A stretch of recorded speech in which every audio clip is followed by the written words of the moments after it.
Donc le grand plaisir d'accueillir Aurélia Kaliski. Aurélia Kaliski est chercheuse en littérature comparée au centre Marc Bloch à Berlin, où elle dirige le projet FIMEMO sur les premiers savoirs de la Shoah et du génocide des Tutsis au Rwanda. Elle est également chercheuse invitée au centre CURE, donc pratique culturelle de la réparation, et enseignante à l'université de Saarbrücken. Elle est également membre fondatrice des Palestinian and Jewish Academics in Germany. Et donc, pour cette chaire, elle va faire 4 leçons. Donc, sur le thème Israël-Palestine, les mémoires de la catastrophe à l'épreuve de l'histoire des génocides. Alors aujourd'hui, ce sera la première leçon.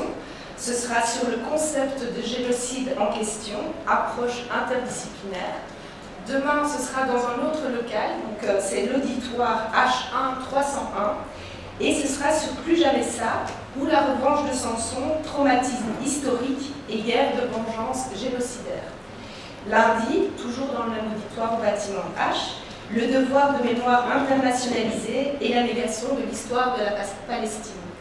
Et pour terminer, mardi, ce sera dans l'auditoire juste à côté, au H1 302, injustice épistémique et régime du sensible, le paradoxe d'un génocide invisible et assumé.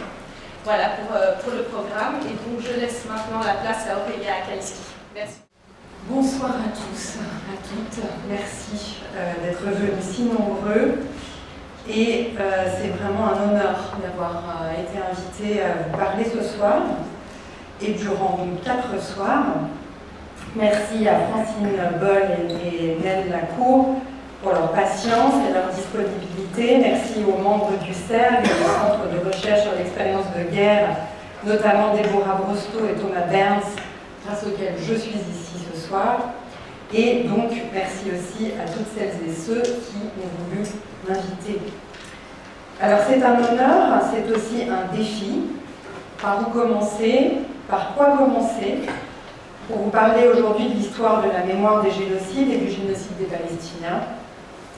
Plus le temps passe, depuis le 7 octobre et le début du génocide en cours, plus il devient difficile de s'exprimer uniquement en tant que chercheuse ou chercheur de façon, pour ainsi dire, détachée, purement objectivante, en ignorant complètement les émotions qui sont les nôtres. Il est non seulement impossible d'ignorer nos émotions, mais aussi de ne pas réfléchir en termes de positionnalité, d'autorité, de légitimité de la parole et d'engagement. Un engagement qui a un sens éthique et politique en tant que chercheuse ou chercheur. Ce qui nous amène évidemment à parler des modes d'implication et des formes d'intérêt qui nous lient à nos objets. Ces questions font partie intégrante de ce dont je vais vous parler pendant ces 4 soirs, parce que quand un crime de l'ampleur de celui dont nous sommes toutes et tous les témoins impuissants est en train d'être commis à Gaza et en Cisjordanie, au Liban, en Syrie, on ne peut pas faire l'économie d'expliquer aussi depuis quel endroit on parle. Et donc je vais commencer, si vous le voulez bien, par un petit détour un peu personnel, qui sera beaucoup plus développé demain, mais juste déjà quelques mots ce soir. Donc je disais que c'est un grand honneur d'être invité, et Marcel Lippmann, on l'a déjà rappelé qui c'était, donc ça m'évite de le faire aussi à destination des étudiantes et étudiants qui ne me connaîtraient pas ce soir. Et donc c'est un honneur pour moi parce que je ne connaissais pas son travail, et notamment ses articles sur l'histoire du sionisme et son engagement anti-sioniste revendiqué. Et je dois dire que j'ai été complètement fascinée par le caractère très précurseur, radical, courageux, visionnaire même de ces textes.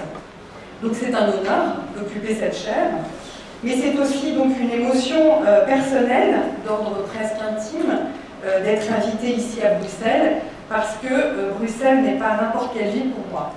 C'est la ville où mon père, René Kaliski, est né en 1936 et a survécu en tant qu'enfant caché avec sa mère et son frère et ses 2 sœurs, tandis que son père est mort déporté à Auschwitz. Donc Mon père a survécu, il était plus jeune que Marcel Lippmann, né en 1929, mon père donc en 1936, mais c'est tout de même tout à fait comparable leur expérience, puisque Lippmann a également été caché à Bruxelles, a survécu donc caché à Bruxelles. Et ces deux parcours, si vous voulez, forcément interrogent quand je m'y confronte et que je ne peux pas ne pas les aborder aussi de manière très personnelle, en interrogeant aussi le parcours de mon père. Et donc c'est une œuvre que je connais mal, toujours mal, parce que j'ai un rapport très compliqué à elle, mais j'ai tout de même travaillé sur un de ses derniers textes, son roman L'impossible au royaume, qui est un texte extrêmement critique à l'égard d'Israël, où il dénonce en fait le tournant nationaliste du Likoud en 1977 et où il s'inquiète en fait de l'avenir de l'État d'Israël, avec de manière toujours récurrente dans son œuvre aussi ce travail sur la mémoire biblique et l'ensemble des mythes bibliques qui traversent la mémoire juive et son rapport à la judéité et au sionisme. Mais je savais que dormait chez moi aussi un dossier avec des vieux articles de mon père qui datent des années 60 quand il travaillait en tant que journaliste pour la Centrale à Bruxelles. Je savais que l'engagement qui avait été le sien allait me poser problème, était problématique, puisqu'il a aussi fait partie du Bétard, tout jeune. Et ensuite, il a écrit des articles que j'ai donc regardés à l'occasion de cette préparation pour la première fois, mais parce que j'avais peur de les lire, j'avais très peur de ce que j'allais y trouver, et je n'ai pas été déçue. C'est-à-dire que bon, ce sont des articles clairement complètement sionistes qui, pour certains, parlent du sort des réfugiés palestiniens dans des termes qui m'ont énormément choquée. Enfin voilà. Et donc, en ayant donc en tête comme ça ces deux parcours parallèles de Lippmann et de Kaliski, voilà, j'ai voulu commencer par ça et j'en parlerai plus avant demain parce que interroger ces deux parcours, c'est une façon d'interroger justement à partir de ces deux cas particuliers. Je ne m'appesantirai pas dessus demain non plus, parce que c'est vraiment pour les abstraire en quelque sorte et les généraliser, hein, que je les évoque tous les deux.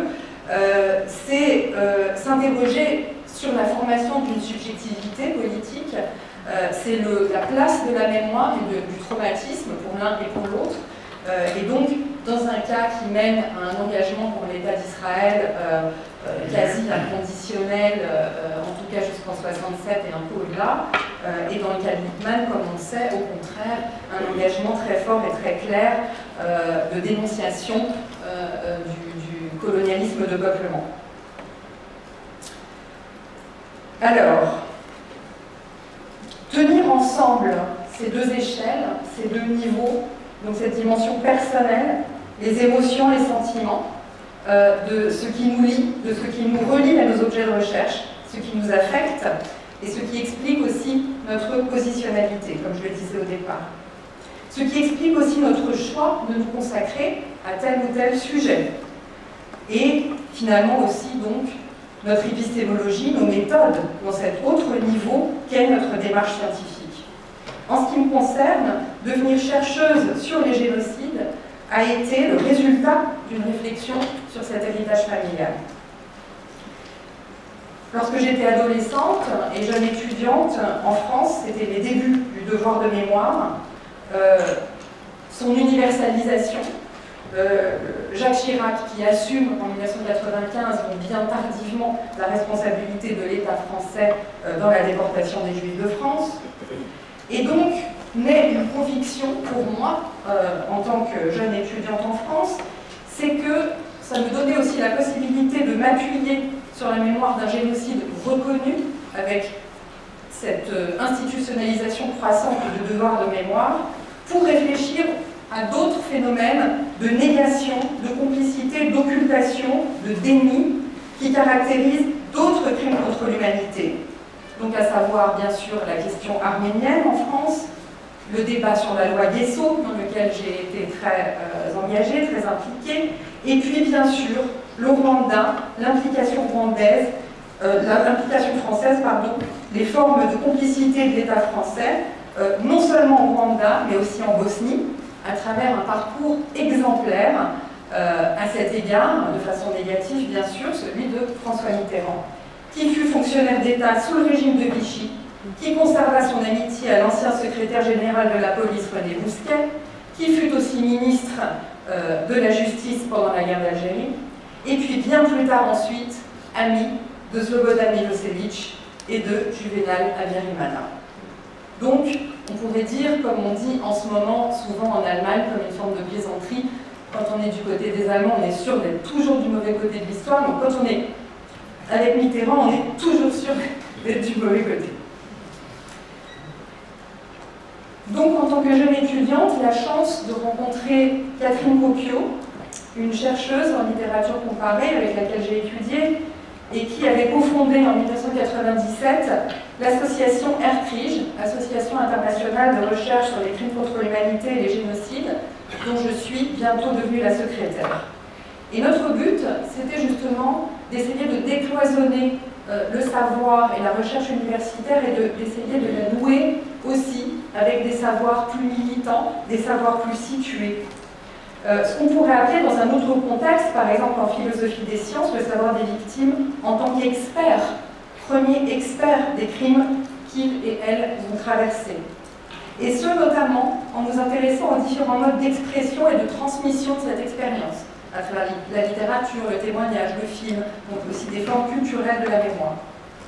Donc il s'agissait de mettre le savoir des victimes et des communautés héritières de crimes au centre de la production des savoirs, y compris s'agissant de l'écriture de la mémoire et de l'histoire. Et c'est une voie que je poursuis jusqu'à aujourd'hui en travaillant sur les parcours de ceux que j'appelle les savants survivants, c'est-à-dire ceux qui eux-mêmes, ayant survécu à un génocide, décident de consacrer leur recherche à cet événement, et donc dans ce double statut à la fois de témoin et de chercheur. Et donc cet aller-retour incessant entre objectivation et subjectivation qui m'intéresse et que je m'applique finalement aussi à moi-même. Inversement, il s'agissait donc aussi d'historiciser l'écriture de l'histoire et des savoirs et de les envisager comme participants de la mémoire. Donc de cesser aussi cette opposition stérile, binaire, entre mémoire et histoire. D'essayer de l'envisager autrement. Alors certains, parmi les membres d'ERCRIJ, travaillaient sur le Proche-Orient, mais moi, pour ma part, j'avais toujours évité ce sujet en tant que chercheuse, en relation avec ce que je savais de mon père, mais aussi, je crois, par refus de me sentir assignée à une relation avec Israël parce que d'origine juive. J'ai donc travaillé sur d'autres cas, d'autres dossiers, comme je l'évoquais au départ, d'autres formes de violence étatique que celles de l'État israélien. À présent, les choses ont changé, je suis obligée d'une autre manière par le génocide en cours. Puisque je suis chercheuse sur la Shoah et les génocides, l'évolution qui est la mienne aujourd'hui date en fait d'avant le 7 octobre 2023.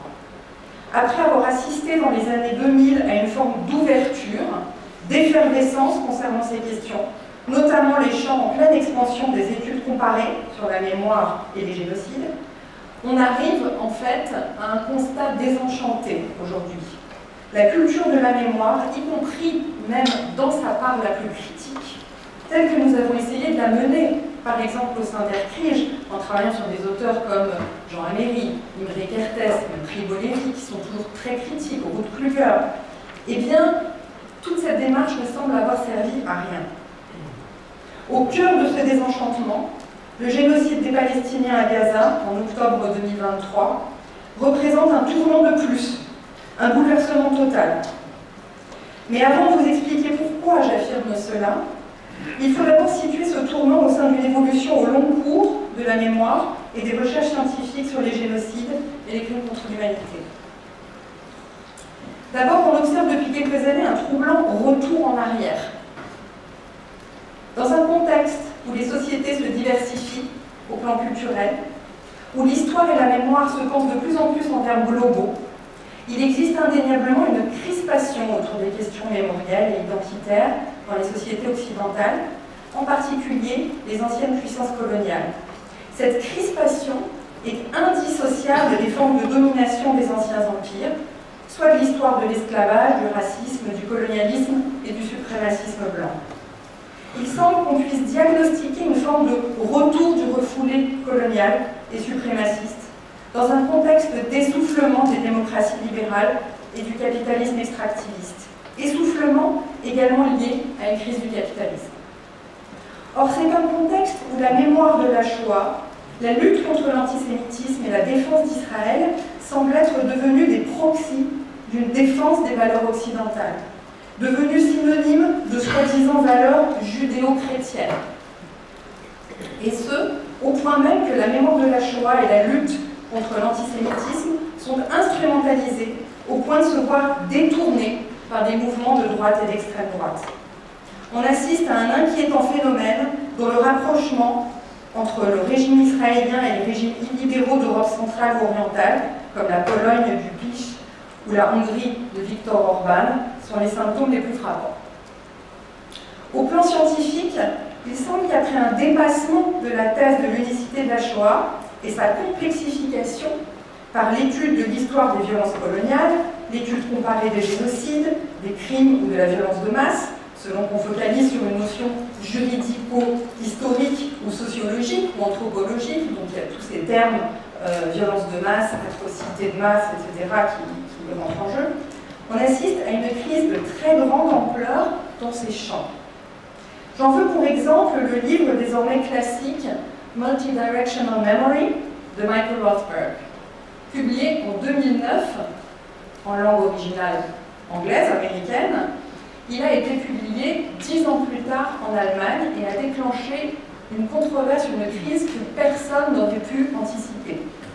Or, c'est un livre, je dirais, on ne peut plus optimiste, on ne peut plus positif dans ses intentions, qui essaye de montrer comment la mémoire et le combat, l'engagement pour les luttes décoloniales et anticoloniales, notamment en Algérie, se sont appuyés sur la mémoire de la Shoah, ce qu'il appelle donc la mémoire multidirectionnelle. Et à partir de beaucoup d'exemples, je ne vais pas vous résumer le livre ici, je pense que beaucoup d'entre vous savent de quel livre je parle. Et bien ce livre, donc, donne lieu, quand il est traduit en allemand, 10 ans plus tard, à une vraie crise en Allemagne, une controverse d'une ampleur invraisemblable. Et cet exemple est très significatif de l'évolution de ces 10 dernières années et de la fermeture dont je parle. Non. Pardon. Vous n'avez pas retenu le nom du livre, le titre? Multidirectional Memory, mémoire multidirectionnelle. Okay. Il a été traduit en français chez un petit éditeur il y a quelques années. Il n'a pas fait beaucoup de bruit, mais je pense qu'en fait beaucoup de gens travaillant dans les memory studies et les recherches sur le génocide l'avaient lu en anglais. Et c'est vraiment un classique du champ des études sur la mémoire, des études des cultural studies. Il n'a absolument jamais fait débat quand il est paru, c'était voilà, évident et il a très vite fait école. Et en Allemagne, ça a donné donc, ça a été un véritable tsunami. Et donc, ce tsunami justement est symptomatique du fait qu'après une période d'ouverture, il s'agit désormais de défendre une forme d'unicité excluante de la Shoah, y compris par rapport à d'autres génocides, comme des génocides coloniaux, à commencer par celui des Herero et des Nama, donc dont la mémoire est très importante en Allemagne, dont les enjeux sont aussi très importants, puisqu'il y a tout ce débat sur les réparations que l'État allemand s'est engagé justement à travers la reconnaissance de ce crime à fournir à l'État namibien. La controverse suscitée par la publication de Multidirectional Memory est révélatrice de la remise en question de tout un courant de recherche et de pensée dit post-colonial qu'on accuse de vouloir relativiser la Shoah dans un contexte de globalisation et donc d'ouverture à d'autres formes de mémoire et de diversification des mémoires et des rapports au passé. Ainsi, l'optimisme universaliste d'une mémoire de la Shoah globalisée sous la forme d'un antisémitisme comme instrument de défense universelle des droits de l'homme a laissé la place, comme effet au long terme d'un bouleversement qui a été déclenché avec les attentats du 11 septembre, à des formes de concurrence et d'incompatibilité. La priorité politique et émotionnelle accordée à l'antisémitisme s'est de plus en plus opposée à une lutte contre l'islamophobie.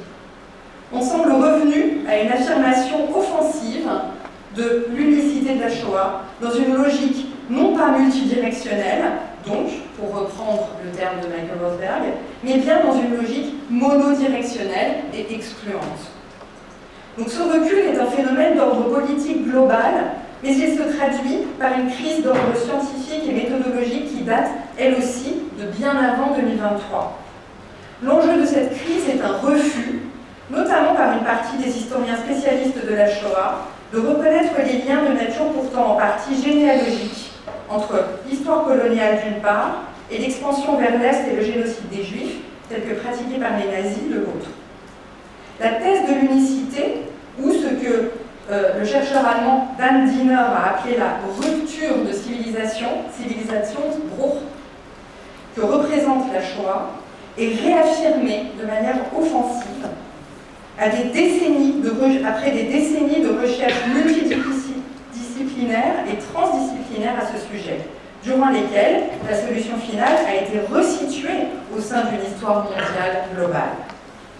Donc le repli sur l'idée d'une unicité de la Shoah apparaît comme la réaction à une recherche comparatiste qui a mis en évidence le caractère global et déterminant à la fois des processus de racialisation liés à la colonisation depuis le XIXe siècle, mais elle apparaît aussi comme une réaction à une recherche interdisciplinaire qui a complexifié et qui a diversifié ses analyses du processus génocidaire lui-même.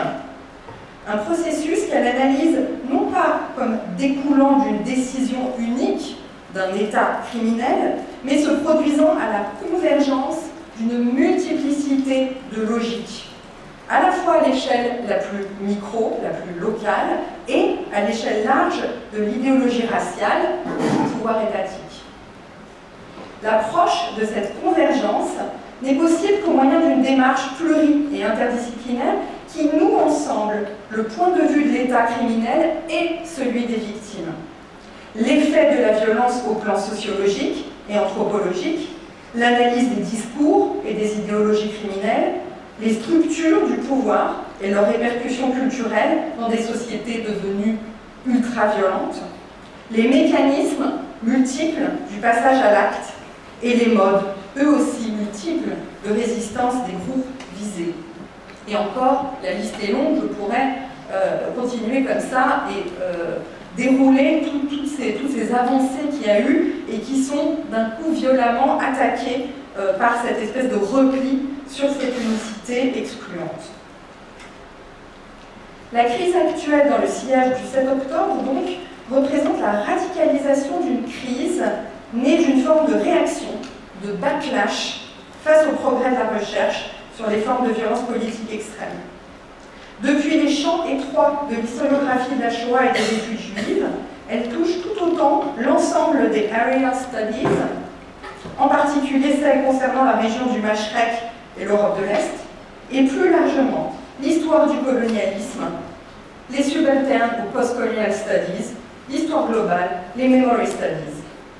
Mais elle concerne au premier chef le champ des Holocaust and Genocide Studies et révèle une forme de scission interne de ce dernier.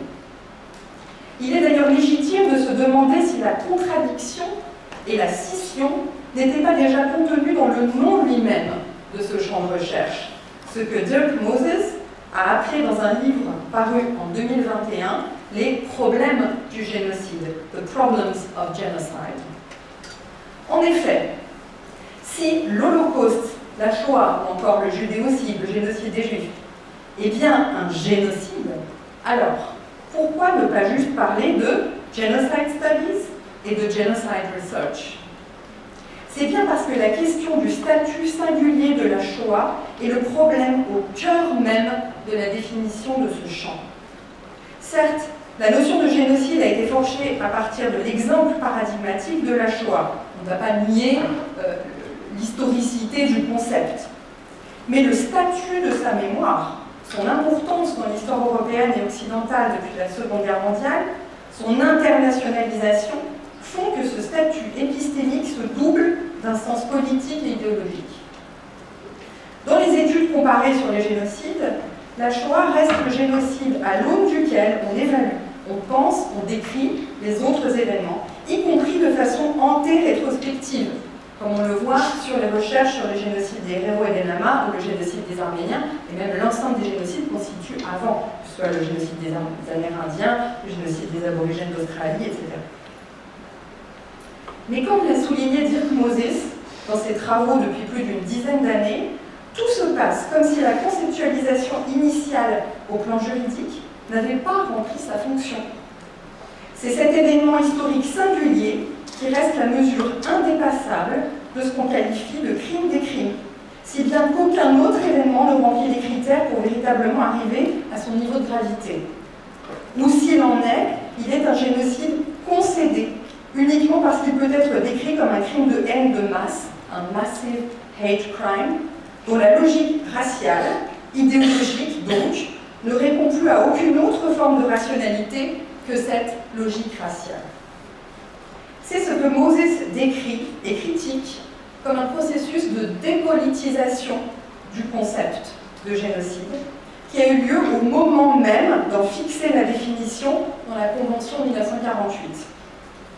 Là où son inventeur, Raphaël Lemkin, avait d'abord formulé une définition bien plus large, bien plus prometteuse, centrée avant tout sur une distinction primordiale entre victimes civiles et combattants, la Convention de 1948 a retenu une définition restrictive, hautement problématique, et ce, à plusieurs titres. Le problème principal est que, en étant uniquement centré sur la destruction physique d'un groupe, le concept entérine la définition même des groupes comme des réalités effectives, préexistantes au crime, si vous voulez. Le génocide, dit la définition, est censé viser un groupe racial, ethnique, religieux ou national en tant que tel. La formulation du concept ne tient donc pas compte du fait que la définition même du groupe est de nature politique, qu'elle est toujours un processus d'identification essentialisant qui ne correspond pas forcément, peut bien sûr correspondre, mais ne correspond pas forcément à une réalité empirique tangible. Au contraire, il la crée. Il y a pour ainsi dire une inversion des causes et des effets. La race, la nation, la religion sont définis comme étant à l'origine des haines qui expliquent l'idéologie génocidaire, alors que c'est exactement l'inverse. Le concept en vient à entériner de façon effective, donc, à essentialiser une réalité toujours construite et à faire un crime, à en faire un crime à l'ombre duquel sont condamnés à rester tous les autres crimes reposant sur d'autres types de ciblage d'un groupe ou sur d'autres intentionnalités. Autre problème central, parmi ceux identifiés par Dirk Moses, la définition extrêmement stricte de l'intention de détruire en tout ou en partie le groupe ainsi défini. La focalisation sur la destruction physique du groupe empêche en effet de reconnaître le caractère toujours processuel d'une destruction de type ethnocidaire, colonial, notamment telle qu'elle se produit donc dans le contexte du colonialisme de peuplement. Il s'agit d'un processus qui peut s'étendre sur des décennies, qui peut s'accomplir de façon lente, à bas bruit, sans destruction physique massive directement attribuable à une intention qu'on peut clairement identifier, ou circonscrire. Cette destruction lente inclut des aspects comme la destruction de cadres mémoriaux et culturels fondateurs pour l'auto-identification et la préservation d'un groupe. Les traditions, la langue, le système d'apprentissage, le tissu social, les conditions de sa préservation, de ce tissu social, le patrimoine artistique et culturel au sens large.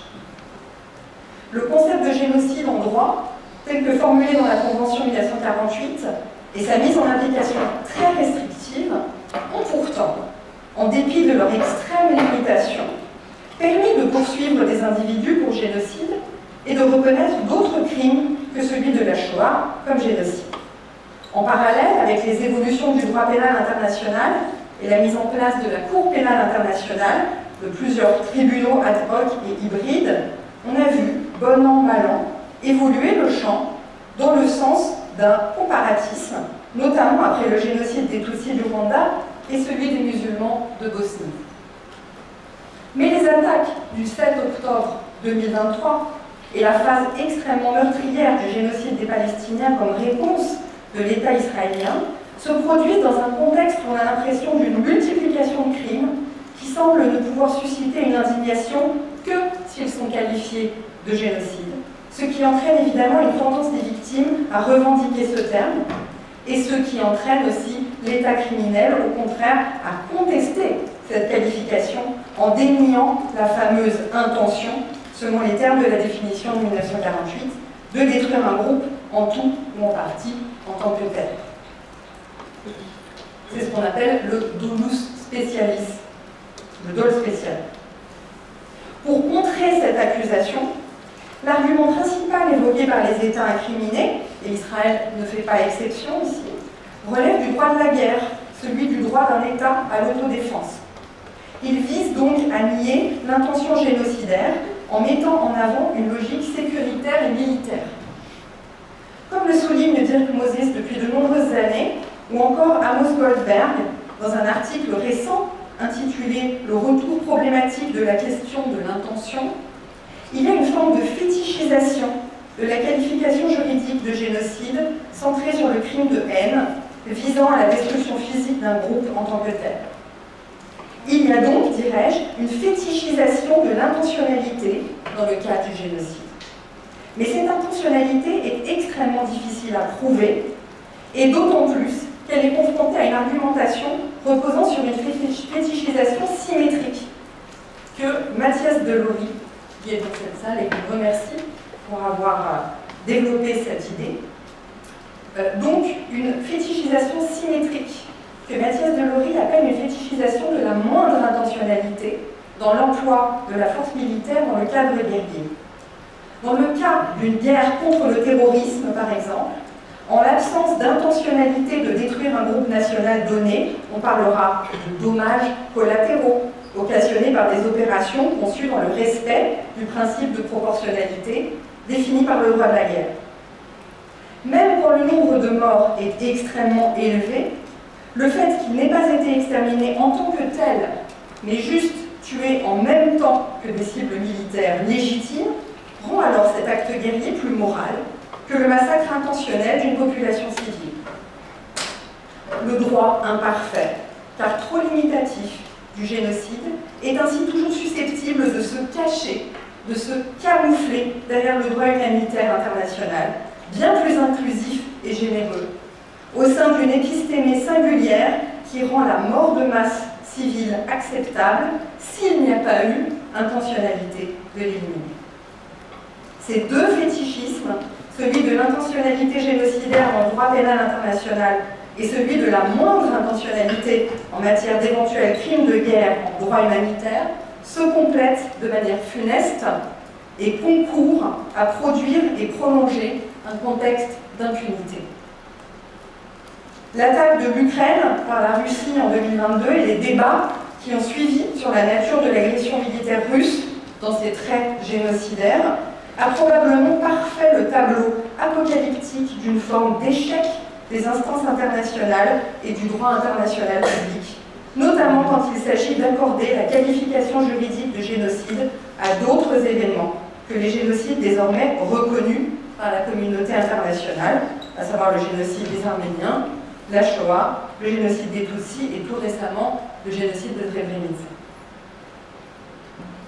Il me suffira de nommer quelques cas tout récents ou en cours de crimes contre l'humanité et de génocide.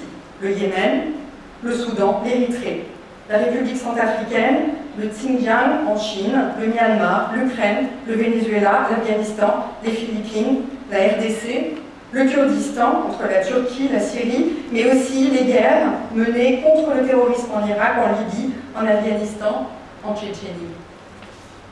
C'est dans cette logique que s'inscrit l'argument dit du double standard.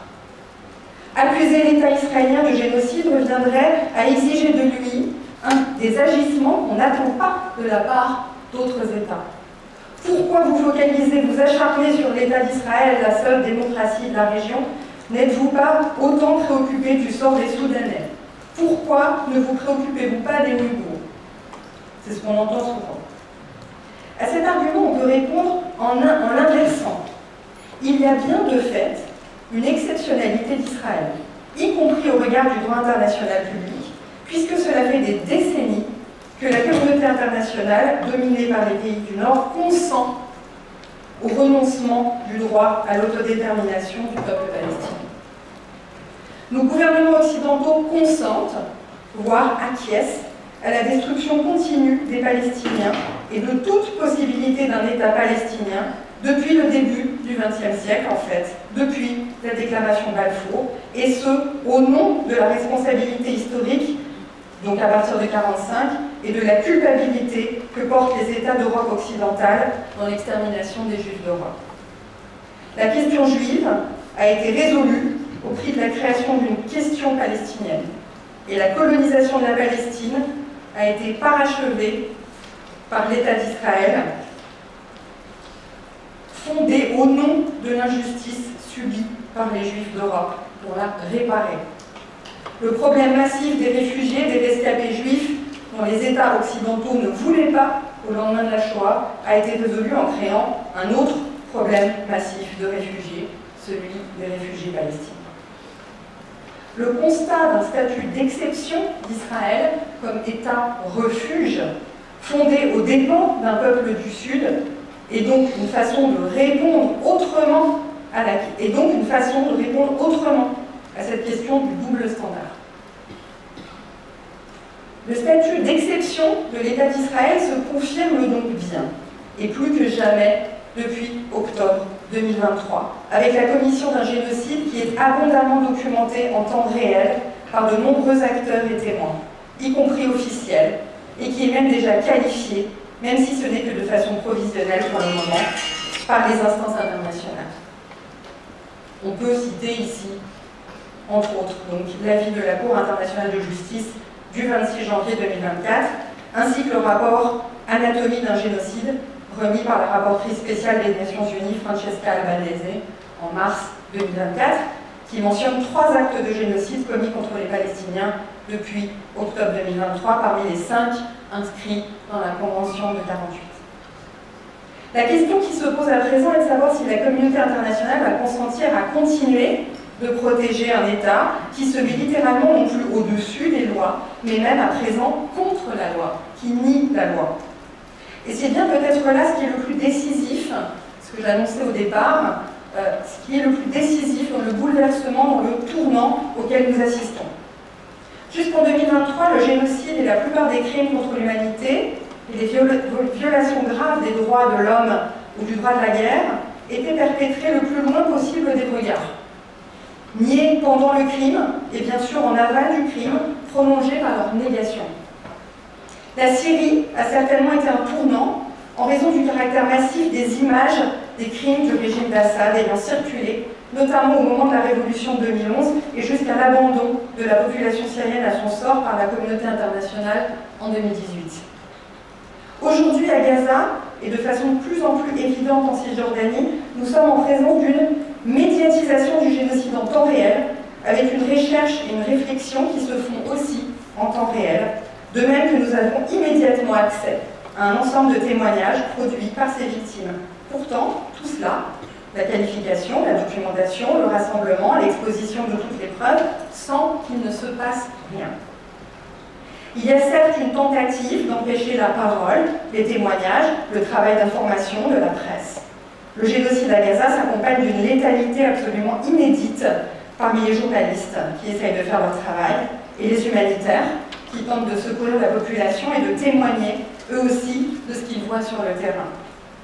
Mais au fur et à mesure que passent les mois, les dénégations et les tentatives de cacher, de camoufler les crimes prennent de moins en moins de place.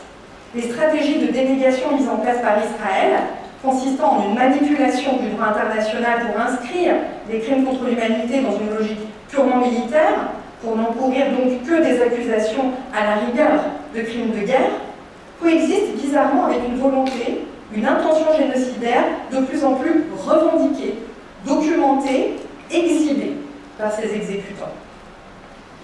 Et c'est, je pense, ce qui fait l'effrayante nouveauté de la situation aujourd'hui. Le cauchemar en train de se réaliser, ce n'est plus seulement un génocide et des crimes contre l'humanité perpétrés au grand jour face à une communauté internationale réduite à l'impuissance en raison du droit de veto de tel ou tel État. Ce ne sont plus seulement des crimes perpétrés loin, ailleurs, sur des populations qui sont certes qualifiées de victimes de crimes barbares, mais qui sont elles-mêmes qualifiées de barbares au sein d'un discours globalement raciste et suprémaciste, comme c'est le cas par exemple au Soudan, où ça a été le cas au Rwanda aussi, avec les fameux massacres interethniques.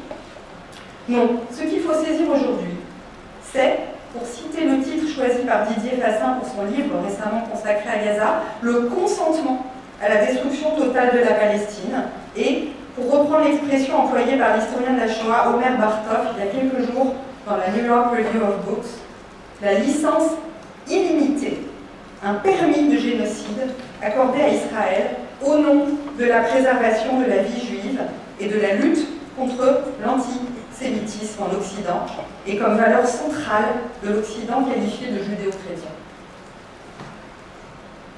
Le titre que j'avais donné à une intervention il y a quelques mois, où j'avais été invitée donc ici sur ce même campus par le CERN, était la mémoire comme passe-droit. Mais il faut aller plus loin.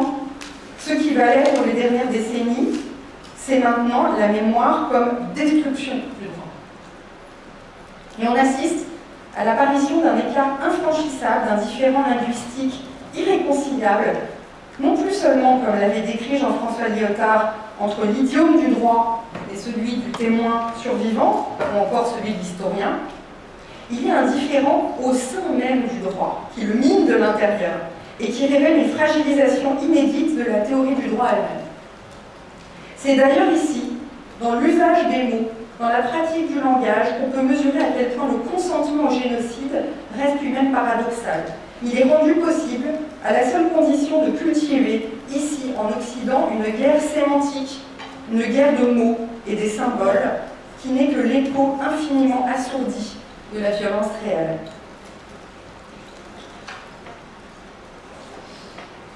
Je songe souvent à cette phrase fameuse de Rabelais, dans Pantagruel, « Si les signes vous fâchent, au camp vous fâcheront les choses signifiées ». La dernière fois que j'y ai pensé, c'était il y a 2 semaines. On a appris qu'en Allemagne, la Deutsche Israelische Gesellschaft, une association qui promeut la solidarité avec Israël et les Israéliens, et qui existe depuis les années 60, a organisé une soirée à Berlin, dans un restaurant israélien, où était proposé le cocktail à la pastèque Watermelon meets Zion. La boisson était présentée sur une pancarte sur laquelle on pouvait voir un lion de bande dessinée portant un tablier aux couleurs du drapeau israélien. En arrière-plan, on pouvait voir des pastèques coupées en morceaux et ornées de visages. La description indiquait « pastèque à l'israélienne, réduite en purée et coupée en morceaux, servie sur des glaçons avec un shot de vodka ». L'émotion provoquée par cette pancarte a suscité une excuse de la part de l'association DIG, donc Deutsche Israelische Gesellschaft. Fait remarquable quand on y pense, car les corps, la chair des femmes, des hommes et des enfants palestiniens sont littéralement réduits en morceaux et en cendres, en masse, depuis 1 an et demi. Mais le scandale et les excuses concernent les objets qui les symbolisent, le signifiant pastèque. Si les signes vous fâchent, au camp vous fâcheront les choses signifiées. En écho avec Rabelais, je reprends son propos de l'écrivaine britannique d'origine palestinienne, Isabella Ahmad, dans un article publié il y a presque 1 an. Dans ce texte, également publié par la New York Review of Books, elle réagissait aux guerres des discours sur les campus américains et les nombreuses voix d'intellectuels et d'écrivaines américaines critiquant la violence pourtant quasi exclusivement verbale des étudiants. Je la cite. Cette focalisation sur le discours ne fait pas que masquer le contexte dans lequel s'expriment les manifestants, elle occulte également la réalité dont ils parlent. Je crois au pouvoir et à l'importance du langage, mais ce qui se passe actuellement n'est pas principalement une question de langage. Les mots ne sont pas des armes de destruction massive. Le fait d'attirer l'attention des gens sur des questions de discours et de représentation a pour effet d'éviter les faits matériels.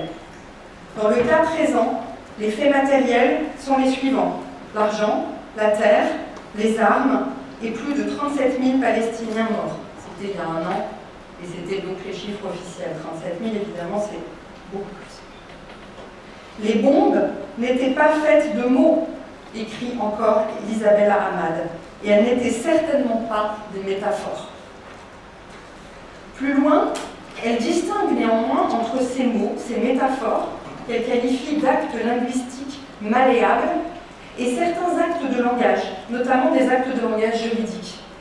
La nature de ces actes de langage particuliers que sont les jugements, les lois, les avis juridiques, comme on le sait, c'est d'avoir une relation singulière avec la vérité, en particulier depuis la théorisation de ce qu'on appelle le droit à la vérité, concernant les violations graves des droits de l'homme, dont les crimes contre l'humanité et les génocides font partie. La langue, nous rappelle Ahmad, ne peut pas faire abstraction de réalités politiques, définitions juridiques, archives historiques, preuves de crimes appelés génocide, nettoyage ethnique et apartheid. Ce sont là des faits, écrit-elle, que l'on peut apprendre en lisant des livres et en discutant avec des experts. Il ne s'agit pas d'actes linguistiques malléables. Les querelles qui agitent une grande partie de la presse américaine au sujet du langage de la protestation occultent ces actes juridiques. Ce n'est donc pas seulement, comme l'écrit ici Isabella Ahmad, que les disputes sémantiques qu'on peut lire dans la presse et même aussi au sein de la recherche recouvrent ce que Hannah Arendt aurait appelé des vérités de fait en les dégradant au rang d'opinion. La crise est bien plus profonde. Je dirais que nous sommes entrés, et je ne suis pas la seule à le dire, dans un âge orwellien, où le langage et les réalités qu'il désigne sont tout simplement inversés. La guerre, c'est la paix, la liberté, c'est l'esclavage, l'ignorance, c'est la force, proclamait le régime totalitaire en 1984. Aujourd'hui, nous entendons la gauche, c'est l'antisémitisme, défendre les juifs, c'est défendre le retour du nazisme et du fascisme. Le droit international, c'est le droit de commettre un génocide. Concernant la vérité, on pourrait dire que le mensonge intégral des régimes totalitaires, Léon Trotsky n'a jamais existé, prolongé aujourd'hui par le régime russe, sous la forme de « les Ukrainiens sont des nazis », peut être reformulé autrement si l'on considère l'évolution des discours concernant les crimes commis par Israël. On est passé de « les Palestiniens sont des terroristes » à « les Palestiniens sont des animaux humains à exterminer ». Et finalement, on pourrait donc formuler une phrase orwellienne du temps présent de façon plus générale: la justice, c'est la vengeance. J'y reviendrai plus longuement demain, quand je parlerai du mythe de Samson et de son importance pour saisir la politique de l'État d'Israël et l'état d'esprit des Israéliens. Isabella Ahmad faisait remarquer dans son article: il n'existe pas de langage sans politique. Nos disputes au sujet des mots et des concepts que nous employons sont désormais de plus en plus réglementés. Et même un usage aussi strict que l'emploi du vocabulaire et d'un raisonnement juridique ne met plus à l'abri le chercheur d'une accusation d'antisémitisme par le délit d'antisionisme ou d'apologie du terrorisme, donc ce délit pour lequel beaucoup de chercheurs et de personnes sont poursuivis en France, en Allemagne aussi. Seront désormais de plus en plus fréquemment scrutés, éventuellement condamnés, les symboles, les pancartes que nous sommes autorisés à brandir, les slogans que nous sommes autorisés à prononcer à voix haute, et même les langues que nous sommes autorisés à parler lors des manifestations pour protester contre la complicité du gouvernement dans ces crimes. Je ne sais pas si vous savez, mais dans les manifestations en Allemagne, ont été interdites l'usage de la langue arabe, notamment, mais aussi, je crois, du gaélique, du yiddish et par moments aussi absurdité totale de l'hébreu. Donc en fait, tout ce que les policiers ne pouvaient pas lire ou comprendre était interdit. Le plus douloureux, c'est quand les victimes palestiniennes elles-mêmes constatent l'effet délétère du déni et de l'effacement dont la violence continue commise contre eux fait l'objet. C'est ce qu'a récemment exprimé le jeune poète Mohamed El-Kourd dans un texte publié en septembre dernier. El-Kourd est correspondant en Palestine pour The Nation. Il documente depuis 2021 les expulsions et les destructions de maisons palestiniennes dans le quartier où il est né, à Jérusalem-Est, dans le fameux quartier de Sheikh Jarrah. Mohamed El-Kourd écrit dans son article « En tant que Palestiniens, nous comprenons dès notre plus jeune âge que la violence sémantique que nous exerçons avec nos mots dépasse de loin les décennies de violences systémiques et matérielles infligées contre nous par l'État juif autoproclamé. Un drone est une chose, mais un trope est inacceptable. Nous apprenons à intérioriser le bâillon.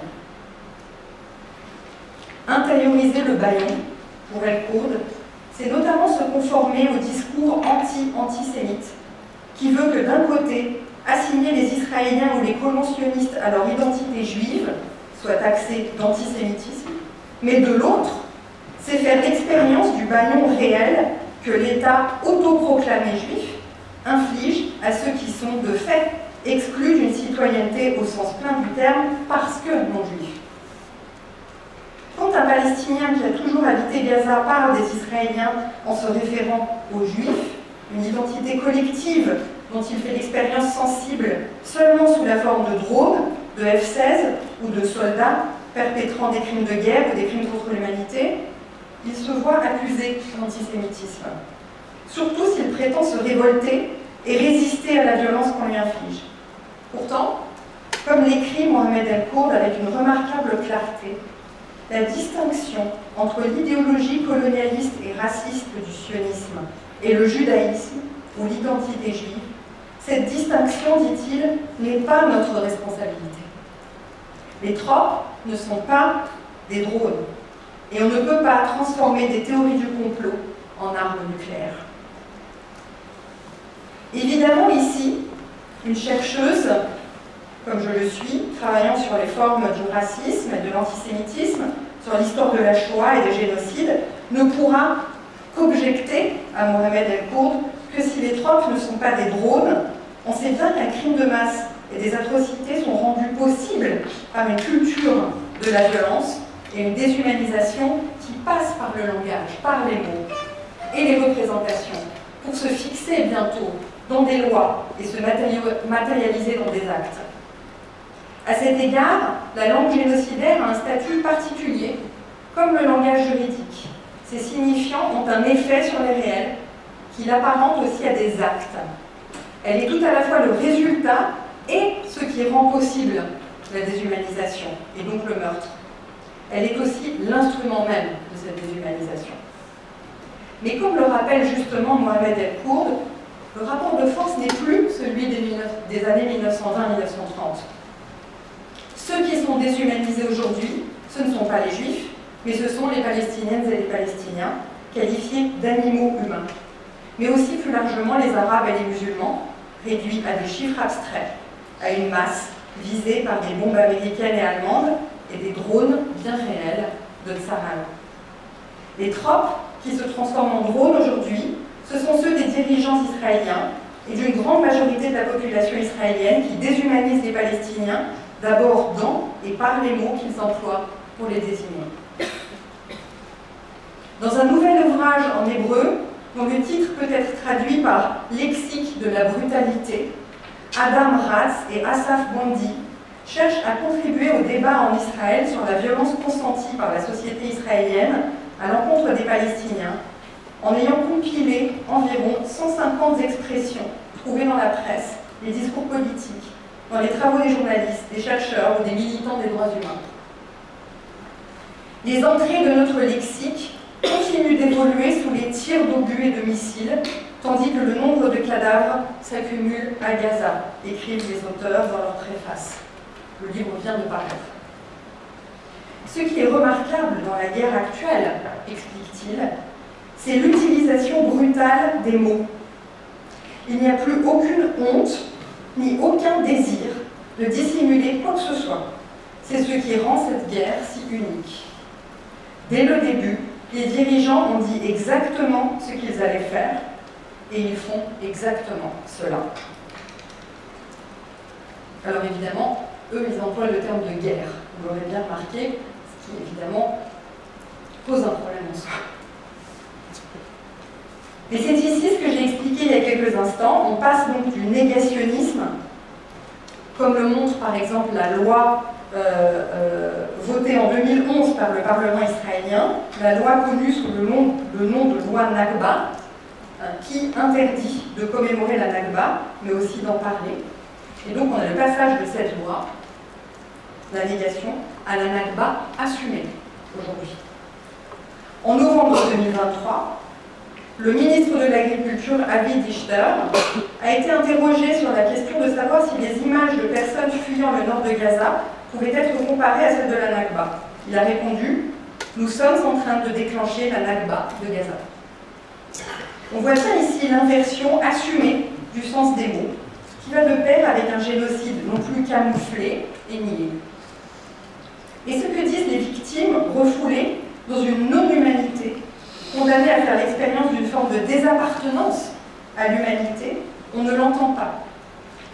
Dans un article publié il y a quelques mois, Elements of Antisemitism, Jake Rom écrit justement « The Palestinian becomes the barbarian at the gates, where the Palestinian says, I am being driven from my home.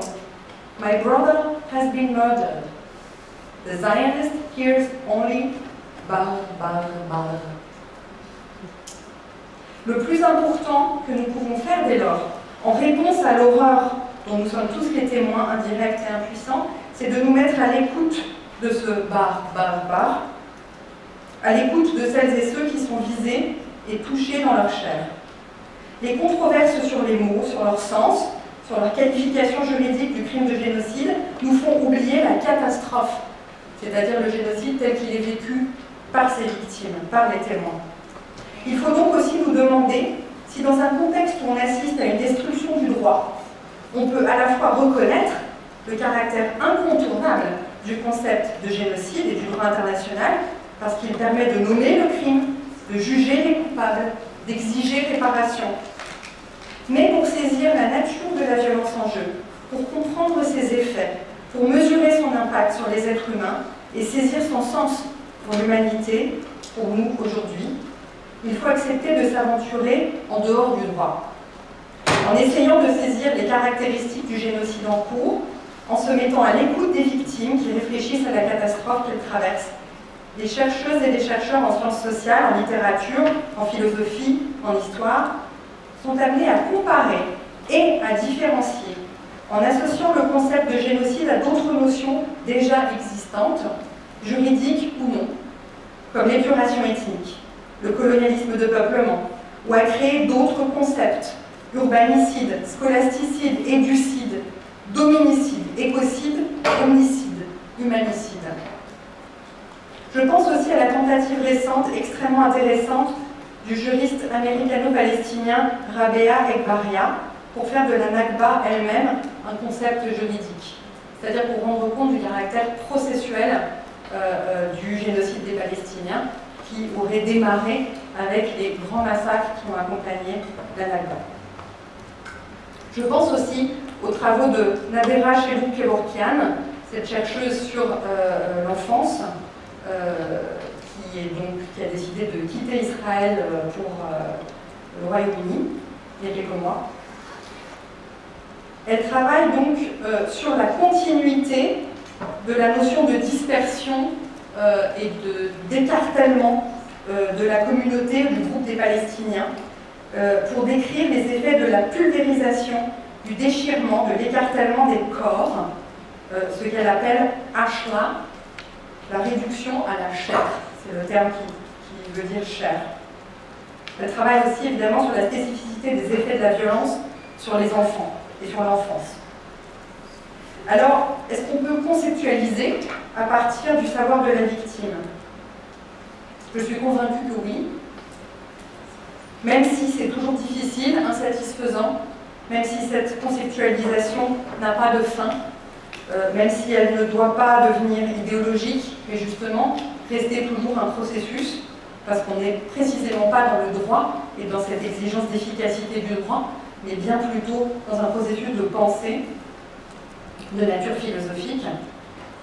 Et donc je pense à cette citation d'une rescapée Tutsi du génocide au Rwanda, Claudine Kayetesi, qui me guide toujours dans mes réflexions, que j'ai déjà citée quand j'ai parlé en novembre dernier ici, mais je la recite toujours parce que je trouve cette parole tellement importante. Elle avait 21 ans lorsqu'elle a prononcé cette phrase, quelques mois à peine après le génocide au cours duquel sa famille avait été assassinée. Je la cite, et je terminerai par là. Je pense que personne n'écrira jamais toutes les vérités ordonnées de cette tragédie mystérieuse. Ni les professeurs de Kigali et d'Europe, ni les cercles d'intellectuels et de politiciens. Toute explication sur ce qui s'est passé faillira d'un côté ou d'un autre, pareil à une table bancale. Un génocide n'est pas une mauvaise broussaille qui s'élève sur 2 ou 3 racines, mais sur un nœud de racines qui ont moisi sous terre, sans personne pour le remarquer. Je vous remercie.